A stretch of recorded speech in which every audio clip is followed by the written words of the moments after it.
sécurité routière. Un expert de l'ONU pour réduire les accidents. Chaque année, plus de 1,3 million de personnes perdent la vie à la suite d'accidents de la circulation et Madagascar n'échappe pas à cette triste réalité malgré les multiples initiatives mises en place pour y remédier. Jean Todt, l'envoyé spécial du secrétaire général des Nations Unies, est en visite officielle à Madagascar depuis hier et jusqu'à dimanche. Cette visite a pour objectif de partager des expériences et de proposer une stratégie efficace afin de réduire de 50% les décès et blessures causés par les accidents de la route.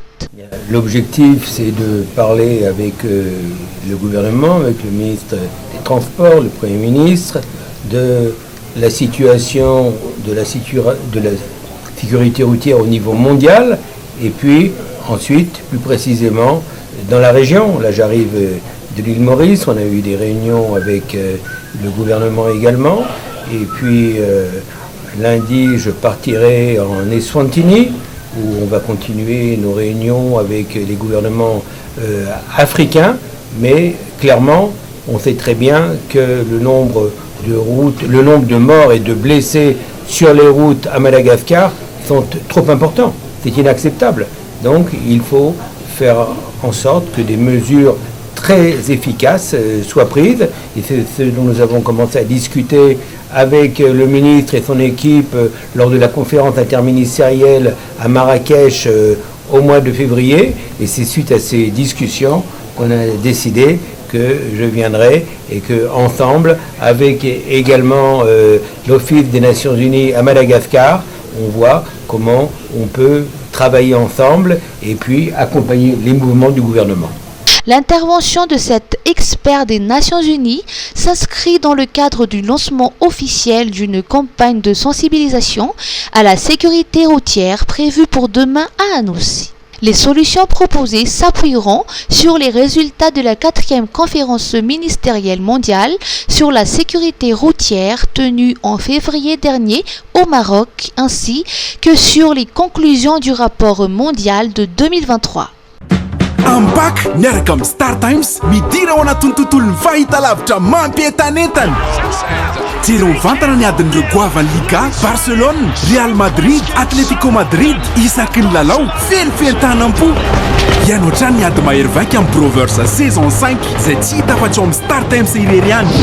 Tolotra miavaka be, manam-pidy 1000 ariary amin'ny basique, na smart 7,4 ariary, fa hita klasika super amin'le 50 000 ariary ene ianao e. Tsy izany ihany fa mbola maro be ireo tolotra miandry anao fa tongafa manao réabonnement e. Ny farana amin'ny 30 aprily ny tolotra Pasika, nda ho ifaly sy entanentana. Antsony 02022 202 75. Star Times, ova ilay fijery. Isolife ahitana karazan'entana maro samihafa ilaina amin'ny fiainana andavanandro amin'ny vidiny mirary, toy ny kojakoja ho an-tokantrano, ny kilalao sy ny fitaizana ny ankizy, ny fikolokoloina amin'ny vatana, ny fety mianjaika sy ny sisa sy ny sisa. Ho avy izao ny fety ampifalifaliana ny zanaka sy ny havana manjakaizy koa tongava fa afa-po anoina atao amin'ny Isolife. Ny Isolife Analakely eo akaikin'ny lapan'ny tanàna, misokatra isan'andro, fivarotana online ao amin'ny page Facebook Misomada Sandwich, afaka miantso koa amin'ny larana 038 06 686 06. Isolife, afa-po anao. Jean-Louis Andjiamfidi, nouveau président du comité pour la sauvegarde de l'intégrité. Jean-Louis Andjiamfidi a été désigné nouveau président du comité pour la sauvegarde de l'intégrité au CSI lors du Conseil des ministres du 9 avril 2025. Fort d'une expérience notable, il a occupé plusieurs postes de responsabilité tels que le directeur général du Bureau indépendant anticorruption ou BIANCO, président du Conseil consultatif de l'Union africaine sur la corruption et plus récemment directeur du cabinet du président de la Commission électorale nationale indépendante. Surtaxe douanière américaine. Pause de 90 jours. Le président des États-Unis Donald Trump a décidé d'accorder un moratoire de 90 jours sur l'application des droits de douane de 47% sur les importations. Toutefois, des droits des douanes réciproques de 10% demeurent à payer pendant cette période avec effet immédiat.